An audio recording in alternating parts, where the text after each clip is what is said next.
A lot of people would have you believe the Earth is round. Well, we'll see. What is the flat Earth theory? Well, the flat Earth theory posits... Let me stop you right there. The flat Earth is not a theory, and doesn't posit anything besides demonstrable, empirical, objective facts. For example, it is a fact, not a theory, that bodies of water always seek and find their own level, from a beaker, a bottle, or a bathtub, to a pond, lake, or an ocean.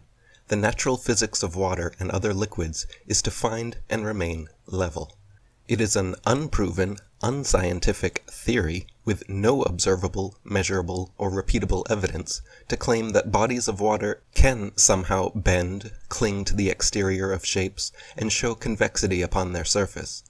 It is a fact that the majority of Earth is covered in such level water, thus making it an unscientific theory to postulate that Earth is actually a gigantic sphere with bendy oceans curving all the way around it. It is a fact, not a theory, that the horizon always appears perfectly flat, 360 degrees around the observer, regardless of altitude. All amateur balloon, rocket, plane, and drone footage show a completely flat horizon as high as we can reach, over 20 miles, or 120,000 feet up. The only time the horizon ever bends is when viewed through a fisheye lens, or a curved commercial airplane window. It is also a fact that the horizon always rises to the eye level of the observer as altitude is gained, so you never have to look down to see it. If the Earth were in fact a globe, no matter how large, as you ascended, the horizon would stay fixed, and the observer would have to tilt looking down further and further to see it. It is a fact, not a theory, that we are able to observe objects at incredibly long distances, far beyond what would be possible if Earth were a globe 25,000 miles in circumference, as we're told.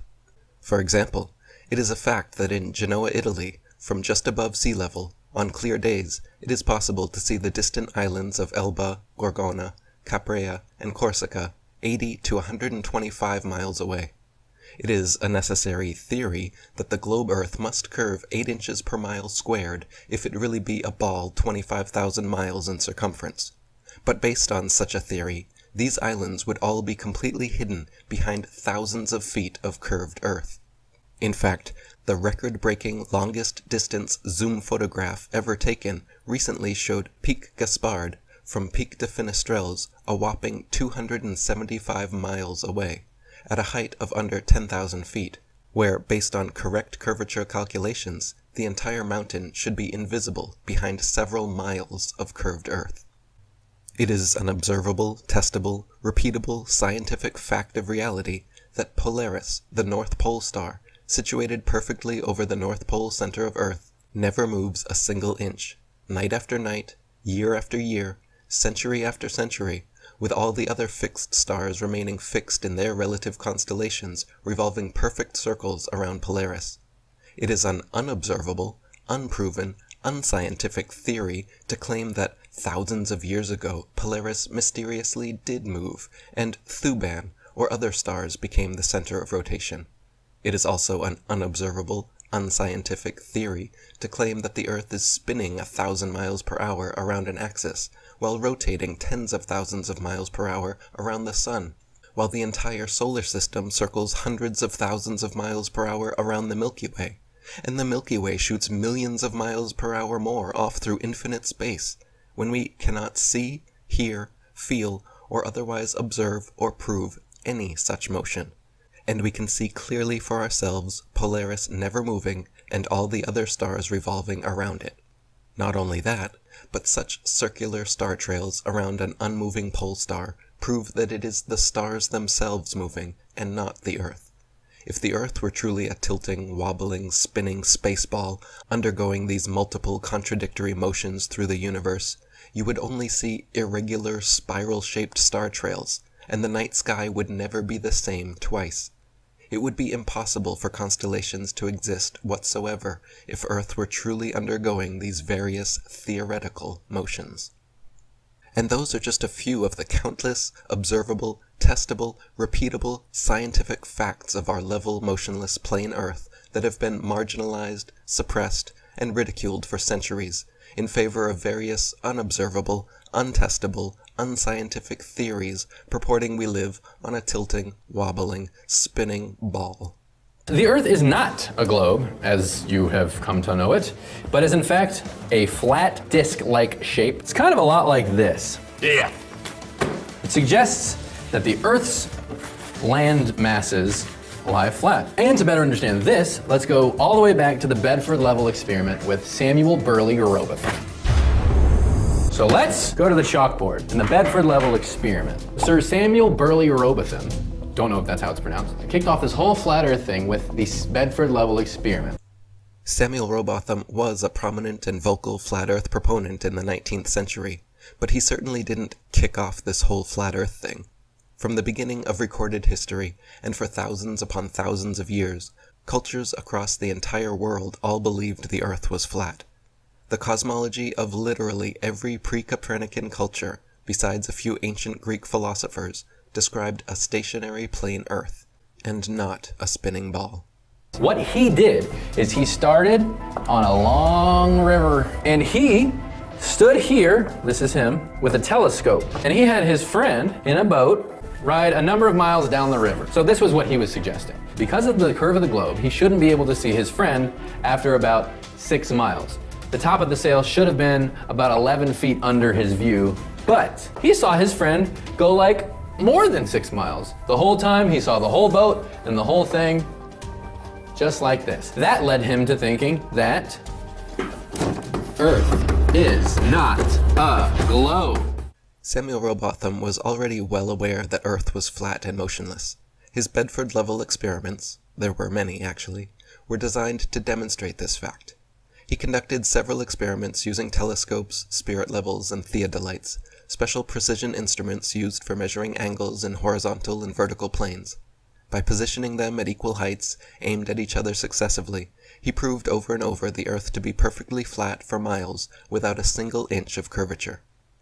Robotham's findings, beginning with his 1864 book, Earth Not a Globe, an experimental inquiry into the true figure of the Earth, proving it a plane without axial or orbital motion and the only material world in the universe, caused quite a stir in the scientific community, and thanks to 3 decades of his efforts and those of his colleagues in the Universal Zetetic Society, the shape of the Earth became a hot topic of debate around the turn of the 19th century. And this is where people kind of hit the wall on the flat Earth thing. Where's the edge? Wonderful question. I've got answers. This is essentially what the shape of the flat Earth looks like. And of course, if these are the edges, your next question would be like, well, why haven't we fallen off? Well, that brings me to the ice wall. Once you got the land masses, and they're all there, they have this ice wall. And so, this is what they believe it looks like. So you got your Canada, US, Mexico, there's South America in there, and then Russia, the other big old land mass. They believe that the Antarctic surrounds the Earth. It is a fact, not a belief, that if you travel southwards from anywhere on Earth, keeping the pole star exactly 180 degrees to your back, you will arrive in Antarctica. The vast majority of Antarctica's coastline is raised significantly above the water level, usually around 100 to 200 feet, thus why it is sometimes referred to as an ice wall. And keeps the water in between the ice mass, just like this. Look at that. These are the principles of the Flat Earth Society. Honestly, seeing it like this, it's not so crazy. You joke, but this model of contained, level water is actually a legitimate demonstration of our objective reality. Ball that Play-Doh up into a spherical Earth and pour that water on. Now which one is the joke? Ballers will retort that gravity magically causes water to stick to and curve around such balls, but try as they might, they cannot reproduce this claim on a scalable model, so we just have to trust them. We understand the ice walls, we got all that figured out. You might say, what about the seasons? This is the most enjoyable part of the flat Earth theory. It is actually suggested that the sun spins around the Earth. I'm actually doing the opposite of that, but give me a break. The seasons changing when the sun is closer and further from the Earth. The seasons are not directly caused by the sun changing in altitude, but by the sun's changing its position and speed. Each year, the sun begins its journey at the Tropic of Capricorn at the winter solstice, where it makes its fastest and largest circle over the Earth. For the next 3 months, every day, the sun slightly narrows its path and slows its speed, until by the spring equinox, the sun has spiraled its way from the Tropic of Capricorn to the equator. Then, for the next 3 months again, every day, the sun continues to slightly narrow its path and slow its speed until the summer solstice, when the sun makes its smallest, slowest circle around the Tropic of Cancer. Once the sun reaches this innermost circle, like the ribbons and dancers around a maypole, the sun then begins its opposing, widening, quickening journey back to the Tropic of Capricorn. For the next 3 months, every day the sun slightly widens its path and hastens its speed until the autumnal equinox, the sun has spiraled its way from the Tropic of Cancer back to the equator.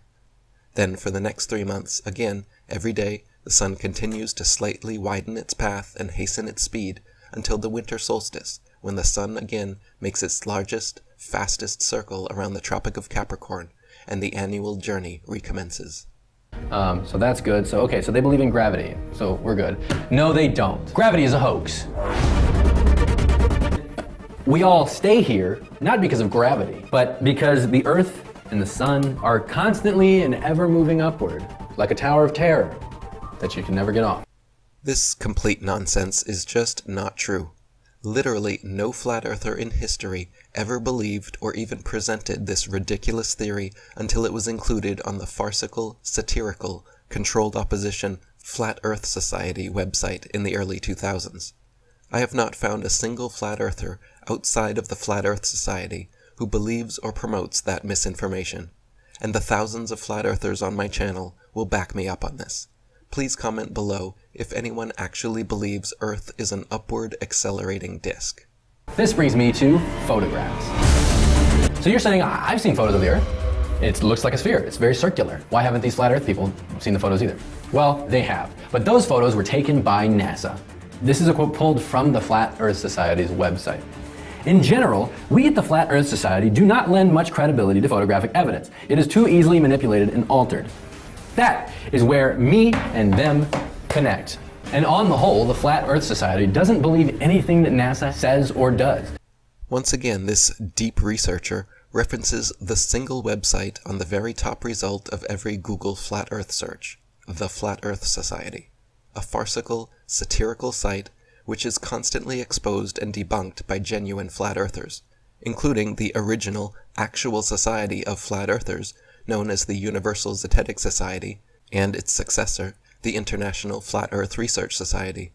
Buzzfeed, of course, doesn't bother researching or mentioning these groups and their publications, because, like most people, they're only interested in mainstream edutainment, and just assume if it's not on Wikipedia, or the first page of Google's biased search results, then it must not be real.